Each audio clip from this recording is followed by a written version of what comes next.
우리는 길다고 하면 길고 짧다고 하면 짧은 삶을 살아가면서도 아무런 고민 없이 한평생을 살아가는 사람은 없습니다. 심지어 유치원에 다니는 어린아이조차도 고민은 있습니다. 이렇게 우리는 인생을 살아가면서 누군가에게 나의 어려움을 이야기하고 조언을 구하기도 합니다. 누군가의 고민이나 어려움을 듣고 위로하기도 하며 친구의 계획이나 고민에 나의 의견을 제시하기도 합니다. 반대로 자신의 고민을 다른 이에게 단 한 번도 말해보지 못한 사람도 있을 것입니다. 그 이유야 다양하겠지만 누구에게나 고민을 말할 수 없는 경우는 분명히 존재할 것입니다. 고민을 털어놓을 사람이 없거나 아무리 가까운 친구에게조차 말하기가 어려울 수도 있고 조심스러운 고민이어서일지도 모릅니다. 새로운 일을 시작하거나 계획하고 있을 때 우리는 불안과 걱정하는 마음이 생기게 마련입니다. 그에 더해 누군가의 부정적인 의견을 들었다면 가뜩이나 불안한 마음 한켠에 이 일이 잘못되면 어쩌지 하는 새로운 고민이 싹트기 시작합니다. 이럴 때 여러분들은 어떻게 하시나요? 오늘은 법정 스님의 말씀을 통해 복잡 미묘한 인간관계에 대해서 생각해보는 시간을 가져보도록 하겠습니다. 끝까지 들으시고 현명한 지혜를 얻는 시간 되시길 바라겠습니다. 대부분의 많은 사람들은 이미 마음속으로는 어떻게 할 것인지를 정했음에도 불안하고 걱정스러운 염려 때문에 내 생각이 틀리지 않았구나, 같은 생각을 하는 사람들이 더 많구나 하는 동의를 얻고자 더 많은 주변 사람들에게 고민인 것처럼 속마음을 감추고 조언을 구하기도 합니다. 내가 새로운 일을 시작해 보려고 하는데 어떻게 해야 할지 고민이 있어라며 연락해온 친구를 만나 친구의 진로를 함께 고민하며 나의 경험과 지식으로 주변 지인들을 통해 알아봐주는 온갖 수고를 다했음에도 불구하고 그 결과는 허탈하게도 내가 도움이 되고자 했던 순수한 의도와 전혀 다르게 생각지도 않았던 방향으로 흘러가 버릴 때가 있습니다. 이미 결정한 자신의 생각에 대한 동의를 구하고자 하는 상황이었었다면 그 친구가 잘 되었을 때는 반대했던 나와의 관계가 소원해지기도 하고 잘못되었을 때에는 적극적으로 말리지 않았냐며 원망하기도 합니다. 우리는 이런 상황들 속에서 냉철하게 먼저 살펴보아야 할 것이 하나 있습니다. 상대방의 의도나 마음 상태를 면밀히 살펴본 이후에서야 비로소 진짜 대화를 시작해야 합니다. 상대가 말을 빙빙 돌려가며 원하는 답이 나올 때까지 시간을 보내고 있다면 밤이 다 새버릴 것입니다. 갑갑하기가 이루 말할 수 없을 정도일 것입니다. 뻔한 질문에 뻔한 답만 하라고 누군가는 이야기하지만 그렇게 하면서 인간 관계를 유지한다는 것이 결코 쉬운 일은 아닐 것입니다. 서로가 상처받지 않으면서 답정너를 상대하는 방법은 의외로 간단합니다. 가장 좋은 방법은 바로 공감해주는 것입니다. 공감의 힘은 대단합니다. 나는 너의 말을 귀 기울여 듣고 있다는 것을 보여주고 무조건 공감해준다면 나에게서 기대하거나 원했던 답이 아니라 본인의 말만 하고 있으면서 자신의 속내를 들키게 되기 때문에 상대는 당황스러운 상태가 되고 말 것입니다. 그때에 이르러서야 비로소 진짜 대화가 시작될 것입니다. 우리는 여기서 중요한 점 하나를 짚고 넘어가야 합니다. 일상에서 우리에게 스트레스를 주는 일반적인 답정너가 아니라 우리 모두 이런 상황이 될 수도 있다는 점입니다. 본론으로 돌아와 다시 이야기하겠습니다. 이런 사람들의 인성이 꽝이었다면 우리는 이미 그들과 함께 하지 않았을 것입니다. 내 앞에서 이야기하는 사람이 응원이 필요한 친구였다면 그 친구가 나를 만만하게 봐서 그런 것도 아니고 나를 무시해서 그런 것도 아닙니다. 오히려 나의 응원이 필요했던 친구인데 그 의도를 파악하지 못한 나에게 그리고 이런 말을 해야 하나 말아야 하나 망설이며 솔직하지 못했던 그 친구의 행동이 문제의 시작입니다. 친구야, 걱정이 되는 건 솔직한 내 마음이지만 내가 열심히 준비하고 계획한 일이라면 잘 될 거야. 힘내라. 이런 말로 대화의 문을 열었더라면, 솔직하게 본인의 계획과 생각을 말하며 응원이 필요하다고 말했더라면 더욱 좋았겠지만 위와 같은 상황들을 우리는 주변에서 종종 볼 수도 있고 이런 상황에 직면하기도 합니다. 그렇다면 고민을 말하고 들어주는 우리들의 삶 속에서 복잡하고 미묘한 인간관계에 대해서 생각해 보지 않을 수 없겠지요. 삶 자체가 오해에서 법정 스님께서는 이렇게 말씀하십니다. 세상에서 대인관계처럼 복잡하고 미묘한 일이 어디 또 있을까? 까딱 잘못하면 남의 입살에 오르내려야 하고, 때로는 이쪽 생각과는 엉뚱하게 다른 오해도 받아야 한다.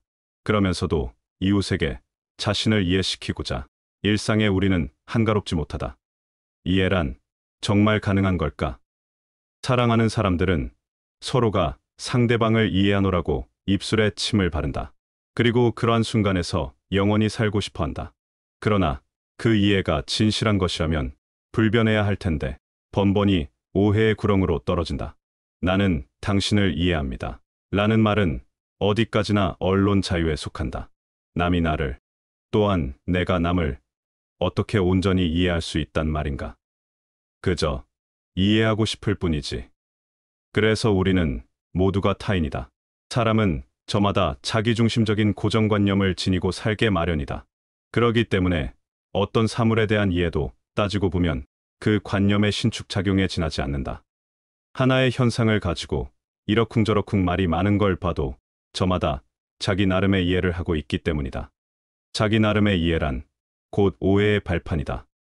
우리는 하나의 생명에 불과한 존재다. 그런데 세상에는 그 생명이 또 다른 생명을 향해 이해해 주지 않는다고 안달이다. 누가 나를 추켜 세운다고 해서 우쭐댈 것도 없고 헐뜯는다고 해서 화를 낼 일도 못 된다.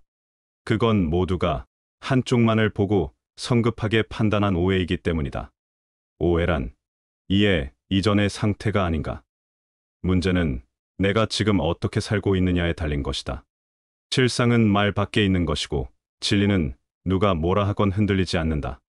온전한 이해는 그 어떤 관념에서가 아니라 지혜의 눈을 통해서만 가능할 것이다. 그 이전에는 모두가 오해일 뿐이다. 나는 당신을 사랑합니다. 무슨 말씀? 그건 말짱 오해라니까. 그렇다면 상대방을 오해 없이 이해할 수는 없는 것일까요? 먼저 자신을 알아야 합니다. 나는 누구인가? 스스로 물으라. 자신의 속얼굴이 드러나 보일 때까지 묻고 물어야 한다. 건성으로 묻지 말고 목소리 속의 목소리로, 귀 속에 귀에 대고 간절하게 물어야 한다. 해답은 그 물음 속에 있다. 우리가 지금 이 순간 전 존재를 기울여 누군가를 사랑하고 있다면 이 다음에는 더욱 많은 이웃들을 사랑할 수 있다. 다음 순간은 지금 이 순간에서 태어나기 때문이다. 지금이 바로 이때이지 시절이 따로 있는 것이 아니다. 행복할 때는 행복에 매달리지 말라. 불행할 때는 이를 피하려고 하지 말고 그냥 받아들이라. 그러면서 자신의 삶을 순간순간 지켜보라. 맑은 정신으로 지켜보라. 삶의 순간순간이 아름다운 마무리이며 새로운 시작이어야 한다. 아름다운 마무리는 지나간 모든 순간들과 기꺼이 작별하고 아직 오지 않은 순간들에 대해서는 미지 그대로 열어둔 채 지금 이 순간을 받아들이는 일이다. 아름다운 마무리는 낡은 생각, 낡은 습관을 미련 없이 떨쳐버리고 새로운 존재로 거듭나는 것이다. 그러므로 아름다운 마무리는 끝이 아니라 새로운 시작이다. 우리는 필요에 의해서 물건을 갖지만 때로는 그 물건 때문에 마음을 쓰게 된다. 따라서 무엇인가를 갖는다는 것은 다른 한편 무엇인가에 얽매이는 것, 그러므로 많이 갖고 있다는 것은 그만큼 많이 얽혀 있다는 뜻이다. 우리 곁에서 꽃이 피어난다는 것은 얼마나 놀라운 생명의 신비인가. 곱고 향기로운 우주가 문을 열고 있는 것이다. 잠잠하던 숲에서 새들이 맑은 목청으로 노래하는 것은 우리들 삶의 물기를 보태주는 가락이다. 사람은 본질적으로 홀로일 수밖에 없는 존재다. 홀로 사는 사람들은 진흙에 더럽혀지지 않는 연꽃처럼 살려고 한다. 홀로 있다는 것은 물들지 않고 순진무구하고 자유롭고 전체적이고 부서지지 않음이다. 나 자신의 인간 가치를 결정짓는 것은 내가 얼마나 높은 사회적 지위나 명예 또는 얼마나 많은 재산을 갖고 있는가가 아니라 나 자신의 영혼과 얼마나 일치되어 있는가이다. 삶은 소유물이 아니라 순간순간에 있습니다. 영원한 것이 어디 있는가? 모두가 한때일 뿐. 그러나 그 한때를 최선을 다해 최대한으로 살 수 있어야 한다. 삶은 놀라운 신비요, 아름다움이다. 빈 마음, 그것을 무심이라고 한다. 빈 마음이 곧 우리들의 본 마음이다. 무엇인가 채워져 있으면 본 마음이 아니다. 텅 비우고 있어야 거기 울림이 있다. 울림이 있어야 삶이 신선하고 활기 있는 것이다. 모든 것을 소유하고자 하는 사람은 어떤 것도 소유하지 않아야 한다. 모든 것이 되고자 하는 사람은 어떤 것도 되지 않아야 한다. 모든 것을 가지려면 어떤 것도 필요함 없이 그것을 가져야 한다. 버렸더라도 버렸다는 관념에서조차 벗어나라. 선한 일을 했다고 해서 그 일에 묶여 있지 말라. 바람이 나뭇가지를 스치고 지나가듯 그렇게 지나가라. 무소유란 아무것도 갖지 않는다는 것이 아니라 불필요한 것을 갖지 않는다는 뜻이다. 우리가 선택한 맑은 가난은 부보다 훨씬 값지고 고귀한 것이다. 행복은 결코 많고 큰 데만 있는 것이 아니다. 작은 것을 가지고도 고마워하고 만족할 줄 안다면 그는 행복한 사람이다. 여백과 공간의 아름다움은 단순함과 간소함에 있다. 버리고 비우는 일은 결코 소극적인 삶이 아니라 지혜로운 삶의 선택이다. 버리고 비우지 않고는 새 것이 들어설 수 없다. 공간이나 여백은 그저 비어있는 것이 아니라 그 공간과 여백이 본질과 실상을 떠받쳐주고 있다. 가슴은 존재의 핵심이고 중심이다. 가슴 없이는 아무것도 존재할 수 없다. 생명의 신비인 사람도, 다정한 눈빛도, 정겨운 음성도 가슴에서 싹이 튼다. 가슴은 이렇듯 생명의 중심이다. 내 소망은 단순하게 사는 일이다.